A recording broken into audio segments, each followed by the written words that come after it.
শক্তি প্রদর্শনের জন্য একে অপরের সঙ্গে হাড্ডাহাড্ডি লড়াই করছে দুই সাপ। লেজ পেঁচিয়ে ছাদের ওপরেই কুণ্ডলি পাকিয়ে দাঁড়িয়ে পড়ে বিশাল দুটি পাইথন। এরপর জমে ওঠে তাদের লড়াই। এক পর্যায়ে ছাদ থেকে নিচে পড়ে যায় তারা। ইতোমধ্যে এই ঘটনার একটি ভিডিও সামাজিক যোগাযোগ মাধ্যমে ভাইরাল হয়েছে। ভিডিওতে দেখা যায় দুটি বিশাল কার্পেট পাইথন ছাদের উপরে লড়াই করছে। একে অপরের লেজ পেঁচিয়ে রয়েছে তারা। লড়াইয়ে জিততে দুটি সাপই তাদের প্রায় সম্পূর্ণ শরীর ওপরে ওঠায়। এক নজরে জোড়া সাপ দুটিকে দেখে মনে হয় যেন ছাদের উপর দাঁড়িয়ে পড়েছে তারা।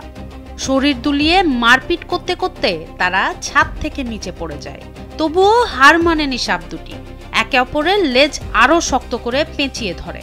এরপর আবার শরীর দুলিয়ে পরস্পরকে ধাক্কা দিতে শুরু করে। এক পর্যায়ে লড়াই থামিয়ে এঁকে বেঁকে ঝোপের আড়ালে চলে যায় তারা। ভিডিও দেখে উদ্বেগ প্রকাশ করেছেন নেটিজেনরা।